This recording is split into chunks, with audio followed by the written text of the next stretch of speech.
5% பங்குகளை விற்க நெய்வேலி பழுப்பு நிலக்கரி நிறுவனம் முடிவு செய்துள்ளதாக நிர்வாக இயக்குநர் தெரிவித்துள்ளார்.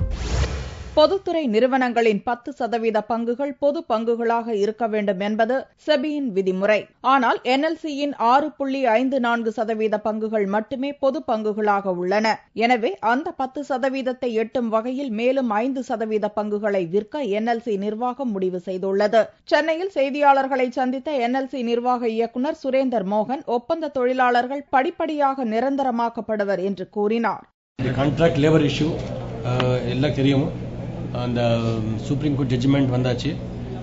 நம்ம seniority list whatever we are going to publish seniority list publish பண்ணி within 2 months we are going to settle the list.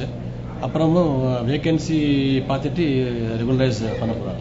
என்எல்சியின் 5% பங்குகளை விற்கும் முடிவை கைவிட வேண்டும் என்று வலியுறுத்தி பிரதமருக்கு முதல்வர் ஜெயலலிதா ஏற்கனவே கடிதம் எழுதியுள்ளார் என்பது குறிப்பிடத்தக்கது.